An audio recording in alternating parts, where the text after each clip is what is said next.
민수기 20장을 보면 모세가 원망하는 백성들 앞에서 큰 실수를 하는 장면이 있습니다.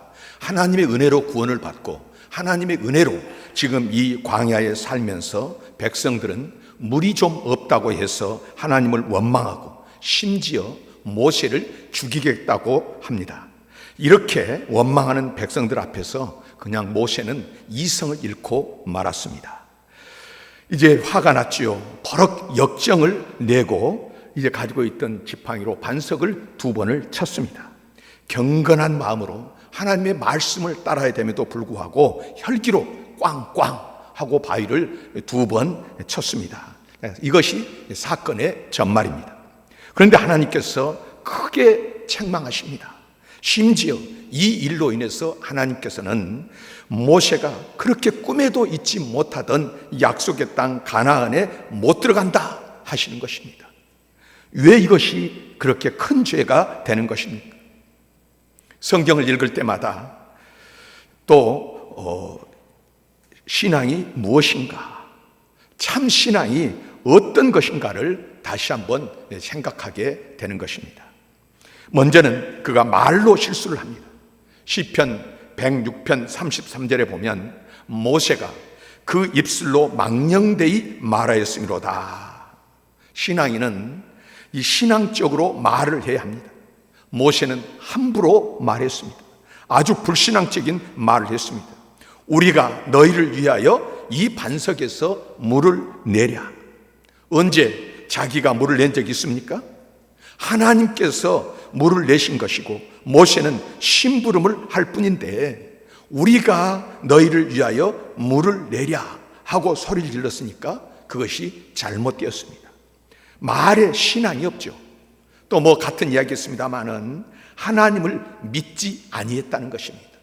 민수기 20장 12절입니다. 너희가 나를 믿지 아니하고 이스라엘 자손 앞에서 내 거룩함을 나타내지 아니한 연고로 하나님께서 심판한 것입니다. 너는 나를 믿지 않았다. 내 거룩함을 드러내지 않았다. 네가 했느냐? 그 위대한 역사를 하나님께서 하셨는데 하나님의 거룩함을 드러내지 아니하고 우리가 오늘 하나님의 일 가운데서 자기가 쓰임 받았는데 내가 한 것처럼 하나님의 거룩함을 드러내지 않은 이 믿음 없음, 이것이 죄였다는 것입니다. 여러분, 민수기 20장 20절에 가서는 24절에 가서는 내 말을 거역한 영혼이라 하고 말씀합니다. 하나님께서는 모세와 아론에게 회중을 모으고 그 목전에서 너희는 반석에게 명령해서 물을 내라. 반석에게 명령하라고 했는데 모세는 지팡이를 가지고 화가 난다고 바위를 그렇게 때렸습니다. 말씀으로 천지를 창조하신 하나님의 주권을 나타내는 하나님의 명령을, 그 명령을 하라고 했는데 모세는 이를 거역한 것입니다. 여러분, 누가 뭐라 해도 모세는 믿음의 사람입니다. 모세가 믿음의 사람이 아니라면 누가 믿음의 사람입니까? 그는 믿음으로 이 백성을 인도했고 믿음으로 이 능력을 나타내는 하나님의 사람 아닙니까? 그러나 그는 이 순간 믿음이 없는 사람이었습니다. 믿음 없이 말을 했습니다. 믿음 없이 행동했습니다. 믿음 없이 하나님께 반항했습니다. 그 순간 그는 책망을 받습니다. 믿음의 사람 같지만은 그 순간 그는 믿음 없는 사람으로 나타납니다. 믿는 자의 믿음 없음, 믿는 자의 믿음 없음이었습니다. 그런데 로마서 4장에 보면 창세기에 기록된 아브라함의 믿음에 대해서 기록하고 있습니다. 보통 믿음이 아니고요, 믿음 중에 참 믿음, 바른 믿음, 거룩한 믿음이 거기에 나타나 있습니다. 믿는 자의 믿음입니다. 사도 바울의 신학을 한마디로 말하라고 하면 믿음으로 의롭다 하심을 얻는다 하는 것입니다. Justification of faith, 믿음에 의한 의, 그것이 바로 믿음의 의, 또 신학의 골자입니다. 율법으로, 행위로 구원을 얻는 것이 아니라 오직 은혜로, 믿음으로 믿음으로 구원을 얻는 것이다. 그 관점에서 성경 전체를 해석을 합니다. 오직 은혜로, 오직 믿음으로 우리는 구원을 얻는 것이다. 그것이 바울 신학이자 오늘 우리가 지금 장로교, 우리 교단, 지금 우리 개혁 신학의 핵심이기도 하는 것입니다. 그런데 그 신학의 뿌리는 구약의 두 곳에 있습니다. 창세기 15장 6절에 보면 아브라함이 여호와를 믿으니 이를 의로 여겼다.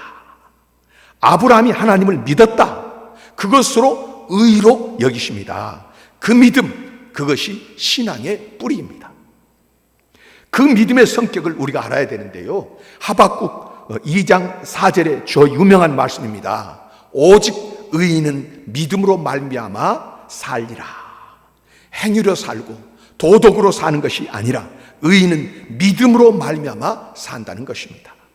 사도 바울은 이 두 여절을, 이 두 말씀을 꼭 붙들고 온 성경을 이 두 말씀에 의해서 해석을 합니다. 그것이 바울 신학의 핵심입니다. 자, 그 믿음, 하나님께서 의롭다 하시는 믿음, 하나님의 마음에 합한 믿음, 하나님께서 기뻐하시는 믿음, 바로 그 믿음이란 어떤 믿음입니까? 로마서 4장 16절에 귀한 말씀이 있습니다. 아브라함의 믿음에 속한 자. 아브라함의 믿음만이 문제가 아니고 아브라함의 믿음에 속한 자, 아브라함처럼 믿는 사람, 그 말입니다. 아브라함이 가졌던 그 믿음을 가진 사람, 그 사람이 구원을 받는다는 말씀입니다. 그 사람이 의롭다함을 얻는다는 말씀입니다. 또한 로마서 4장 24절에는 믿는 자에 대해서 말씀하십니다. 믿는다고 해서 다 믿음이 아닙니다. 참 믿음, 그것이 무엇이겠습니까? 일반적으로 믿음을 한번 생각해 보십시오. 일반적으로 믿는다고 하면 하나님을 믿고 하나님의 능력을 믿고 하나님의 사랑을 믿고 하나님의 지혜를 믿고 다 그 이야기를 하는 것입니다. 교회 안 다녀도요, 나는 믿습니다. 하나님의 사랑, 하나님의 능력 하면서 일반적인 이야기를 하는 것입니다. 지금도 조사를 해보면 뭐 저런 나라에 믿음이 있는가 하지만은 뭐 쏴 죽이고 그렇게 뭐 인종차별하고, 그런데도 미국인들을 조사해보면 75%는 기독교인이라고 말하고요. 그 중에서 또 퓨리서치라고 하는 그런 조사를 보니까 그 성인 55%는 매일 기도한다고 이야기를 합니다. 자, 믿는다 이야기를 하는데요, 여러분, 그래서 기도한다 하는데 이제 어떤 믿음으로 하는 것입니까? 더그라스 반 스티라고 하는 신학자의 Dimensions of Prayer라고 하는 책이 있는데요, 뭐 기도의 어떤 단면, 기도의 어떤 차원, 이렇게 해석할 수 있겠는데, 그 책에 보면 우리가 하나님 앞에 기도할 때 적어도 세 가지의 믿음이 있다고 합니다. 기도하는 자의 믿음, 첫째는 모든 것이 하나님께로부터 왔다. 우리 생명도 하나님께로부터 온 것이다. 우리가 먹고 사는 것도 다 하나님께서 주신 것이다 하는 기본적인 믿음이 있습니다. 또 하나는 모든 것이 다 하나님께 속해 있다는 믿음입니다. 전쟁도, 흉년도, 질병도, 전염병도, 실패도, 성공도, 사랑도 전부 하나님 손에 있다는 것입니다. 그러니 기도하는 것 아닙니까? 사랑을 달라고 기도하고 사랑하게 해달라고 기도하는 것입니다. 다 하나님께 속한 것입니다. 또 하나는 내가 하나님께로 돌아간다는 믿음입니다. 우리가 죽으면 다 하나님 앞에 갑니다. 그리고 하나님의 심판대 앞에 서야 합니다. 그 시간을 생각하면서 우리가 살고 그 시간을 생각하면서 기도하는 것입니다. 이런 기본적인 믿음이 있습니다. 분명히 있어야 합니다.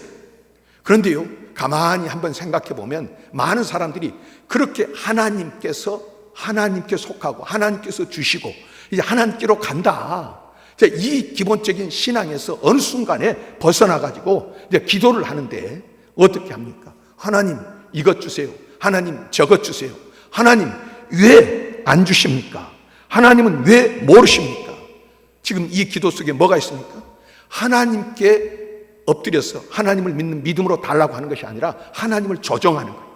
하나님의 고문관이 돼가지고 하나님의 자문관이 되어서 하나님 왜 이렇게 안 하십니까? 내 뜻에 맞춰서 나를 위해서 해달라고 하나님을 지금 조종하는 그런 믿음으로 가 있다는 것입니다. 믿는 것 같지만은 믿음이 없습니다. 그런 믿음. 그래서 여러분, 이제 그런 믿음으로 아니라 우리는 이제 참 믿음이 있어야 되는데요. 어떤 것입니까? 은총적 신앙입니다.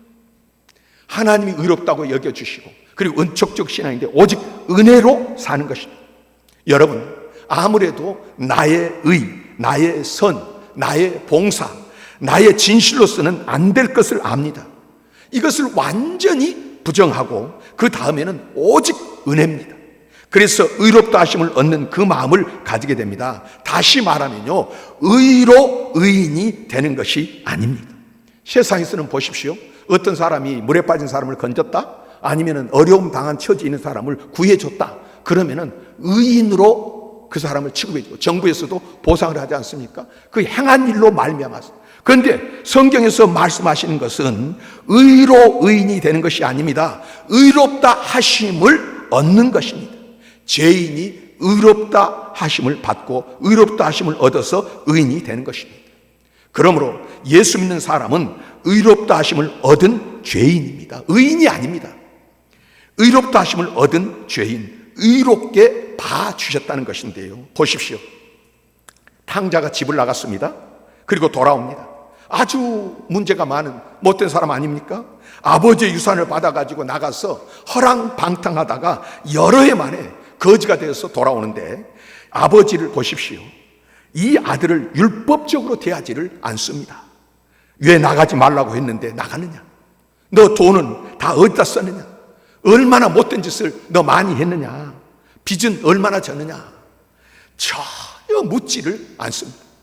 다만 내 아들이 죽었다 살았다, 잃었다 얻었노라 잔치하자, 아들로 영접을 합니다. 여기에 의롭다 하심을 얻는 믿음이 있는 것입니다. 아들이 믿음을 가지고 돌아왔기 때문입니다. 아버지가 불쌍히 여겨주실 줄을 알고 돌아왔거든요. 아버지가 용서해 주실 줄 알고 돌아왔거든요. 이 아버지의 엄청난 사랑을 믿고 돌아왔습니다. 그 돌아온 행위를 믿음으로 보고, 그 믿음을 보고 다 용서합니다. 그리고 아들로 영접합니다. 바로 그것이 의롭다 함을 얻은 것입니다. 돌아온 그 사람은 탕자입니다. 그러나 지금은 아들입니다. 과거를 다 지워버리고 아들로 받은 것입니다. 의롭다 함을 얻은 그 탕자의 모습을 보십시오. 믿음이 중요한 것입니다. 오직 사랑, 오직 긍휼, 오직 믿음으로란 오직 긍휼로입니다. 오직 은혜란 오직 사랑을 말하는 것입니다. 그래서 의롭다 하심을 얻었다는 그 말씀입니다. 그렇다면 여러분, 스스로 갖는 믿음의 핵심이 무엇인가 하면, 저와 여러분들이 가져야 될 믿음의 핵심이 무엇이냐면, 나는 용서받은 죄인입니다. 나는 의롭다 하심을 받았습니다 하는 확신입니다. 여러분 한번 따라서 해보십시오. 나는 용서받은 죄인입니다. 죄인이라는 거예요. 의인이 아니라 죄인입니다. 그런데 죄인인데 뭐를 받았어요? 용서를 받았습니다. 그리고 나는 의롭다 하심을 얻었다. 그러므로 나는 당당한 하나님의 자녀다 하는 믿음입니다. 사도 바울의 고백을 들어보십시오. 로마서 8장 33절 34절에서 그는 누가 능히 하나님의 택하신 자들을 송사하리요, 의롭다 하신 이는 하나님이시니 누가 정죄하리요 하고 말씀합니다. 누가 나를, 너는 죄인이다, 하나님이 나를 의롭다고 인정해 주셨는데 그 하나님 앞에 가서 죄인이다 그러면은, 내가 사랑하고 내가 의롭다고 해줬는데 이 사람 보고 죄인이라니 싸대기를 누가 맞겠습니까? 하나님이 의롭다 한 나를 누가 죄인이라고 고발을 하고 정죄를 하겠느냐? 여러분, 하나님께서 용서하시는데 누가 나를 두고 죄인이라 할 것이요, 그 믿음이 믿음 중에 가장 중요한 믿음인 줄 믿으시기를 바랍니다. 가끔 아이들을 보면 재밌지 않습니까? 이 아이들이요, 이 꼬마들이 부모님들이나 할아버지 할머니 여기서 지금 뭐 하고 있는데, 이야기하고 있는데 자꾸 무릎으로 막 엉덩이로 밀고 들어오죠. 그러면 이 부모님이나 할아버지, 야 임마 저쪽으로 가, 밀어내잖아요. 그리고 어쨌든 꿀밤을 때리면 저리 가. 그래도 밀고 들어옵니까 안 들어옵니까? 들어옵니다. 왜요? 그 하나 부모의 사랑을 믿기 때문에, 이분이 나를 사랑하신다, 이걸 믿기 때문에 밀고 들어오는 거예요. 누가 그를 야단치고 책망할 수 있습니까? 못했다고 이야기할 수 있습니까? 제가 늘 이야기를 합니다만은, 들어서 늘 생각, 우리 장로님, 원로 장로님 그 손주가, 진성이가 유치원 때 유치원을 갔어요. 그리고 이제 끝날 때가 됐는데 늘 할아버지가 데리러 가다가 그날 어디 다른 데가 있었는데, 이제 공중전화로 할아버지 어디 있어? 나 데리러 와. 그러니까 할아버지가, 야, 나 지금 여기 멀리 와 있고 바빠서 못 간다. 너 그냥 가라. 그랬더니 이 아이가 하는 말이, 할아버지 안 데리러 오면 나 도로로 막 가버릴 거야. 뭐를 믿는 거예요? 그 할아버지의 사랑을 제가 믿는 것입니다. 아무리 잘못해도 봐줄 수밖에 없고요, 사랑으로 봐줍니다. 그 믿음이 이렇게 좋을 수가 없습니다. 믿음을 보시고 의롭다 하시는 것입니다. 좀 더 나아가서 아브라함을 통해서 실제적인 믿음을 볼 수 있습니다. 이것은 구체적인 신앙입니다. 아브라함은 창세기 12장에 보면 이제 고향을 떠나라 하시는 하나님의 음성을 듣습니다. 그리고 고향을 떠나는데 두 가지 약속을 주십니다. 하나는 내가 내게 지시할 땅으로 가라. 그 땅을 너와 내 후손에게 주리라. 그리고 또 하나는 너에게 자손들을 주겠는데 이제 하늘의 별과 같이 땅의 모래알 같이 많은 후손을 주리라 하고 약속을 하십니다. 그런데 그로부터 25년을 내리 기다려도 자식 볼 낌새가 전혀 없습니다. 이것을 어떻게 해야겠습니까? 나는 점점 늙어가고 아내는 할머니가 되어서 단산했습니다. 이렇게 되었는데 25년이 지난 지금에 와서 천사가 와서 말합니다. 내년에 아들을 낳으리라. 보십시오. 여러분 같으면 믿겠습니까? 25년 동안 그냥 막말로 하면 속아온 것이 아닙니까? 아주 어려운 시간을 25년을 기다리는데 그 약속을 믿고 때가 다 지나간 오늘에 와서 내년에 아들을 낳는다니, 그게 무슨 소리예요? 일축해버릴 수 있는 순간입니다. 그런데 보십시오. 아브라함은 믿었습니다. 솔직히 말하면 25년을 속아왔는데, 그런데 오늘 믿습니다. 약속만 믿는 사람이 아니라 성취를 믿었습니다. 요즘에 보면요, 많은 사람들이 하나님의 축복, 하나님의 은혜에 대한 약속을 믿는데, 믿습니다, 믿습니다, 믿습니다, 설교할 때 믿습니다, 또 어디 뭐 성경 보면서 믿습니다, 기도하면서 믿습니다, 믿습니다 하는데 현실적으로 나타나는 믿음이 없습니다. 믿습니다 해놓고는 어려운 일을 당하고 실제적으로 내 삶 속에 오늘의 어떤 일이 닥치면 그 약속을, 그 말씀을 다 잊어버리고 멀리 있던 옛날 이야기로 생각을 하죠. 믿음의 구체성이 없는 것입니다. 25년을 그렇게 기다려왔고 실망했습니다마는 오늘 말씀하십니다. 내년에 낳으리라. 이것을 어떻게 믿습니까? 그건 아브라함은 믿었습니다. 그뿐입니까? 이 말씀을 할 때 사라가 저 뒤편에서 웃었습니다. 픽 하고 웃었습니다. 이것은 보통 웃음이 아닙니다. 어이없다는 웃음입니다. 하나님도 참, 내 나이가 지금 몇인데, 단산한 지가 언젠데, 나 죽은 자와 같은데, 천사가 그걸 알고 내 아내가 왜 웃느냐 하니까 사라가 뜨끔해가지고는 아니, 안 웃었습니다 하고 거짓말을 합니다. 그런데 천사의 말이 너무 좋습니다. 웃었느니라 합니다. 안 웃겠느냐? 이 사실이 웃지 않게 생겼느냐? 웃지 않을 수 있겠느냐? 참 놀라운 것입니다. 이것은 절대적 은혜이거든요. 보십시오. 그뿐도 아닙니다. 아브라함은 내년에 아들을 주리라 하시는 말씀을 드리면서 가책되는 것이 많았습니다. 땅을 주신다고 하였지만은 흉년이 들 때 그 땅, 약속의 땅을 떠나가지고 애굽으로 피난 갔습니다. 거기서 아내도 빼앗길 뻔하고 죽을 뻔했지 않습니까? 그런가 하면은 자식을 주신다고 했는데 기다려도 안 되니까 종 하나, 양자를 삼지를 않나? 또 외도를 해서 서자 이스마엘을 만들지를 않았나? 잘못되지 않았습니까? 그런 터에 이제 내년에 주신다는 말씀을 듣고 보니까 뜨끔한 것입니다. 아이고 하나님 죄송합니다. 제가 그동안에 잘못을 너무 많이 범했습니다. 휘청 흔들 실수가 너무 많았습니다.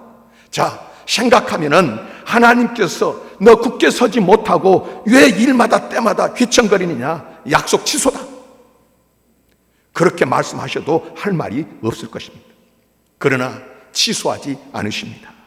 그 많은 흔들림이 있었지만은 오늘 이 시간 부끄러워하는 아브라함에게 내년에 아들을 주리라 하십니다. 하나님, 아브라함은 믿었습니다. 믿음을 보시고 그동안의 모든 실수를 다 덮으십니다. 이것이 무엇입니까? 절대적 은혜인 것입니다. 이스라엘이 잘한 것이 하나도 없지만은 어린 양 예수의 피로, 그들 위에 어린 양의 피로 발라주니까 모든 허물과 죄가 다 덮어지는 것입니다. 아브라함의 실수와는 관계없이 약속은 약속대로 이루어지는 것입니다. 단 그 약속을 아브라함이 믿어야 하는 것입니다. 믿었습니다. 놀라운 일이 아닙니까? 케니 체프로이드라고 하는 신학자가 이런 말을 합니다. 사람은 심리적으로 6가지 감옥에 있다. 첫째 감옥은 나만을 예쁘게 보이려고 하는 자기 도취의 감옥이다. 그래서 거울을 보고 참 이쁘다, 참 이쁘다. 무슨 병이요? 공주병이지, 왕자병이죠. 이 병이라는 감옥이 있다는 것입니다. 또 하나는 나는 왜 이렇게 못생겼는가? 자기 멸시입니다. 일상 매 순간 말마다 나는 왜 이렇게 우리 집이 이런가? 내 몸이 이런가? 또 나는 이런 처진가? 못 낳는가? 그것도 감옥이고 병입니다. 또 하나는 오늘이고 내일이고 항상 절망적입니다. 늘 그 부정적인 절망 가운데서, 이것은 절망의 감옥입니다. 또 옛날 일만 좋게 보고 항상 그 옛날만 그때가 좋았지 그러면서 또 뭐라고, 나 때는 말이야, 나 때는 하고 이렇게 늘 옛날만 황금시대로 생각하는 거예요. 옛날에는 우리가 어땠는데, 옛날에는 내가 어땠는데. 이것은 향수의 감옥입니다. 그리고 다른 사람의 일만 좋게 보이는, 다른 사람의 것만 부러워지는 이런 선망의 감옥이 있습니다. 늘 우리 것은, 내 것은 우습게 보고, 그리고 다른 사람 것만 좋게 보고 크게 보고. 그래서 어떤 사람이 부인이 음식을 해오면 이게 음식 맛이 이게 뭐냐고 말이에요. 이게 뭐냐고. 이웃집에 누가 그래서 조금이라도 이웃집에서 뭘 가지고 오면 이렇게 맛있는 걸, 그래서 어디서 해오기만 하면 이렇게 맛있는 걸 하고 다른 사람은 했다라면 맛있게 하고, 자기 부인이 하면 맛없다고 그래요. 어느 날은 이 부인이 김치를 담갔습니다. 그 김치를 담가가지고 이제 밥상에 차놓으면서 이거 옆집에서 가져왔다고. 그랬더니 남편이 그걸 막 먹으면서 이렇게 맛있는 걸 왜 당신은 못하냐고. 무슨 병입니까? 다른 사람의 일만 좋게 보이고 선망, 그런 선망의 감옥에 갇혀 있다는 것입니다. 그리고 다른 사람이 잘 되는 것을 못 봐주는 질투의 감옥. 사촌이 논을 사면 배가 아프는 질투의 감옥. 이렇게 6가지의 감옥인데요, 통합하면 그 원인이 뭐냐면 자만심이라는 거예요. 자만심 때문에 절망하고 자만심 때문에 교만하는 것입니다. 아브라함은 믿음으로 자만심에서 벗어났습니다. 완전히 자유하고, 그 부끄러운 과거도 잘못된 것도 많고 의심도 많지만은 그래도 말씀하시니 그대로 될 것이다. 나를 보는 것이 아니라 누구를 봅니까? 하나님을 봅니다.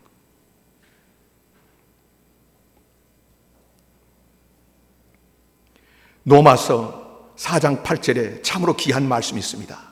그가 100세나 되어 자기 몸에 죽은 것 같음과 사라의 태에 죽은 것 같음을 알고도 믿었습니다. 늙은 것을 알고, 아내가 노파인 것도 알고, 인간으로는 이제 가능성이 없는 것도 알고 25년을 기다렸습니다. 그러나 오늘 이 시간 하나님께서 말씀하실 때 그대로 믿었습니다. 그래서 아들을 낳습니다. 이 사실을 두고 바울은 말씀합니다. 이것은 부활신앙에 속한 것이라.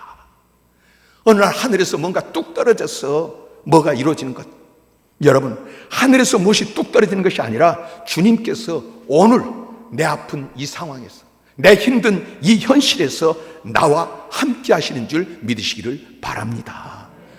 누가 절대로 그건 치료가 안 됩니다. 절대로 이 사람은 잘 될 사람이 아닙니다.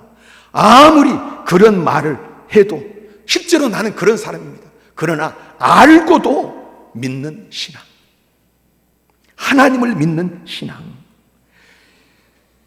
그런 믿음을 가진 사람을 통해서 하나님은 어떻게 해요? 죽은 것과 같은 나, 자격 없는 것 같은 나를 통해서 역사하십니다. 아브라함은 이것을 믿었고요, 이것이 바로 구체적인 신앙입니다. 오늘 하나님께서는 예수를 주와 구주로 믿는 저와 여러분들에게 말씀하십니다.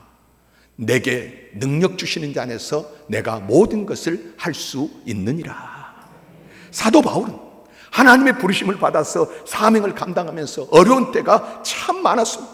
얼마나 많았습니다. 환경이 어렵고요, 물질적으로 사람들로부터 너무나 많은 어려움을 당했습니다. 그랬던 그의 고백은 어떤 경우에도 스스로 만족하게 사는 비결을 배웠다 하고 고백합니다. 빌립보서 4장 오늘 본문 바로 앞절에 12절에서 바울이 배웠다 하고 쓰는 용어는 완료 수동태 동사로서 신비와 관련된 용어입니다. 한 번만 신비로운 어떤 은혜가 있었던 것이 아니고 오랜 세월 바울이 살아오면서 그 사역을 감당하는 동안에 일마다 때마다 그리스도의 은혜로 하나님이 함께 하신 체험, 하나님께서 열어주시고 하나님께서 건져주시고 하나님께서 채워주시고 하나님께서 치료해주시고 하나님께서 살려주시고 하나님께서 인도해주시는 그런 신비로운 체험을 매번 해오면서 계속해서 오늘 여기까지 왔다는 것입니다. 배웠다는 거예요. 체험했다는 것입니다. 오늘 여기까지 함께 하신 하나님이 내일은 그 신비로운 은혜를 끊어버립니까? 아닙니다. 하나님은 신실하신 분입니다. 끝까지 함께 하십니다. 오늘 본문에 능력 주시는 자, 능력 주시는 분 번역된 앤디 마문티는요, 현재 능동태 남성 단수로서, 남성 단수니까 그분 누구겠습니까? 예수 그리스도. 능력을 누가 주신다고요? 예수 그리스도. 그리스도께서 지금도 중단 없이 지속적으로 능력을 주시는 것을 의미하는 것입니다. 또 본문에 모든 것을 할 수 있다 하는 의미는 현재 직설법 능동태 동사로서 과거에도 현재에도 미래에도 그리스도 안에서 모든 것을 할 수 있다. 하나님이 늘 때마다 일마다 능력을 주시는, 이것이 아브라함의 믿음이요 바울의 믿음입니다. 아브라함은 하나님을 믿었습니다. 약속의 성취를 믿었습니다. 약속을 믿고 그리고 성취를 믿고 그 현재성을 믿고 구체성을 믿었습니다. 나의 실수도 알고요, 허물도 알고요, 부족함도 압니다. 죽은 것 같다는 것도 압니다. 그래도 나를 통해서 다시 살리시는 위대한 역사를 이루신다는 것을 믿었습니다. 사도 바울도 믿었습니다. 자신은 죄인 중에 괴수라는 것을 압니다. 만삭되지 못한 자로 태어난 칠삭동이 같은 참 부족하기가 그지없는 그런 사람이라는 것입니다. 3번이나 그렇게 고쳐주세요, 고쳐주세요 간절히 기도했지만은 내 은혜가 내게 족하도다. 그 무서운 질병 사단의 가시를 끌어안고 사는 그런 사람이었습니다. 그런 그가 믿었습니다. 나는 할 수 있습니다. 그가 내게 능력을 주시면 나는 할 수 있습니다. 그의 뜻이면, 그가 말씀하시면 나는 할 수 있습니다. 그렇습니다. 이것이 믿는 자의 믿음입니다. 축복의 땅에 들어와서 축복을 받지 못한 사람처럼 사는 사람이 있습니다. 믿음의 사람이 되었지만은 믿음의 복을 누리지 못하는 사람도 있습니다. 믿는 자의 불신앙이 있는가 하면은 믿는 자의 참신앙이 있다는 말씀입니다. 그러나 믿음의 사람의 믿음의 선포는 이것입니다. 내게 능력 주신 자 안에서 내가 모든 것을 할 수 있느니라. 이것은 추상적인 이야기가 아닙니다. 백세가 되어 죽은 자 같은 사람들에게 아들을 주신 하나님, 없는 것을 있는 것처럼 부르시는 하나님께서 예수님을 주와 구주로 고백하는 자들에게 매일매일 삶 속에서 구체적으로, 실제적으로 바로 오늘 이 순간에 약속의 말씀을 이루어 주시는 것입니다. 참 믿음의 사람이 가져야 할 구체적이고 실제적인 믿음, 오늘 주님께서 내가 믿는 자에게 은혜를 주시고 하늘문을 열어준다는 사실을 믿고 이 믿음으로 승리하시기를 주의 이름으로 축원합니다.